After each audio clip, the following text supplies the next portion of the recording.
1989 में SC/ST act लाया गया था। 1989 में एक्ट लाया गया यहाँ पर, क्योंकि ना बहुत सारा SC/ST समाज को दबाया जाने लगा था, और SC/ST समाज को दबाया जाने लगा। और एक समय ऐसा था ना, 89 का दशक, जो 90 का दशक बोला जाता था, कि अगर छोटी जाति के आदमी वोट डालने जाता था ना, तो बड़े लोग ना उसको वापस भेज देते थे, बिना मारे हुए लौट जाता, चल वापस चल वापस। उसको में डर इतना था कि वापस चल जाता था, वोटे नहीं डाल पाता था।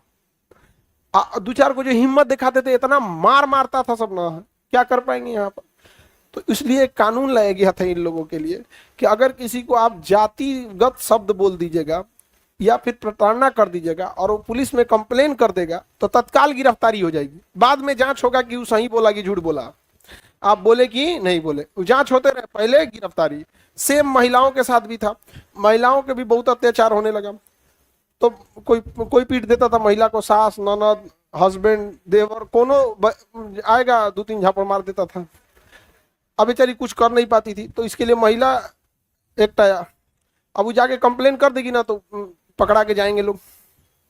समझ में आ गया कि नहीं आ गया? सब लोग, बाद में जांच होगा।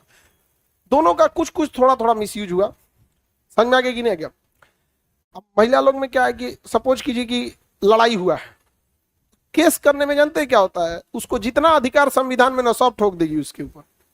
सपोज कीजिए कि मारपीट हुआ है, तो मारपीट का आरोप लगाए ना, अब वो लगाएगी मारपीट भी हुआ है, दहेज के लिए भी बोला गया है।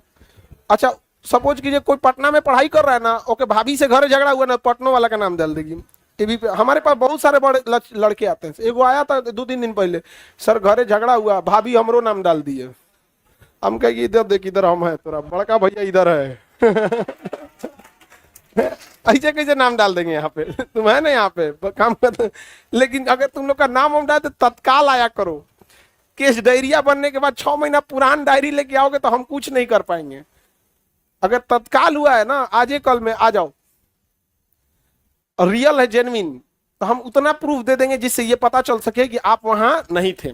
हमारे पास कोई पावर नहीं है कि जो हम नाम कटवा देंगे, लेकिन इतना एविडेंस दे देंगे कि आपका नाम नहीं जुड़ेगा। बट आप आते हैं 2 महीना 3 महीना बाद, तो कुल क्रियाक्रम खत्म हो चुका रहता है। हम क्या कर पाएंगे तब आप? तो कई बार ऐसा, तो ये मिसयूज नहीं करना चाहिए। अगर सपोज कीजिए कि लड़ाई झगड़ा हुआ है, नाम डालिए कि हमारे साथ मारपीट किया गया है, ये लोगों ने मारपीट किया है, खत्म कहानी, उसको गिरफ्तारी होगी। अब ये क्या कि मारपीट हुआ तो उसमें कितना रहेगा, सब लाद देना है। इससे क्या होता है कि अभी तक तो ये नहीं दिक्कत है, अगर ये बहुत बड़े पैमाने पे हुआ ना, तो आपके दिए गए अधिकार पे सवाल उठने लगेगा कि इनके अधिकार को सीमित किया जाए। तो इंडिविजुअल के वजह से सबको खामियाजा भुगतना पड़ेगा। भुगतना पड़ेगा कि नहीं भुगतना? नहीं तो कल पुरुष आयोग बना दे सब, तब पुरुष आयोग बना दिया तब तो हो गया, यहाँ पे वो पहुंच जाएगा यहाँ पे। तो होता क्या है ना कि 1-8% मिसयूज होता है। अब जैसे EWS सर्टिफिकेट है, ऐसा थोड़ी है कि सारे लोगों ने मिसयूज किया है, लेकिन 2-4 मिसयूज की वजह से अब उंगलियां सब पे उठने लगी यहाँ पर। तो कई बार ऐसा भी हुआ है कि इसके मिसयूज भी हुए हैं। तो जब टाइम टाइम पर इसमें संशोधन भी है, SP को पावर दिया गया है कि SP जांच करेगा कि जिसके ऊपर SC/ST एक्ट लगाया गया है सच में है या नहीं है। क्या ऐसे ही आके लिख दिया, ऐसे ही लिख देंगे तो भी क्या है, गलत है। कभी किसी नियम कानून का व्यक्तिगत लाभ या व्यक्तिगत दुश्मनी के लिए मिसयूज नहीं कीजिएगा, क्योंकि जब ये बहुत बड़े पैमाने पे हो जाएगा तो आपके पूरे समाज को लड़ना भुगतना पड़ेगा।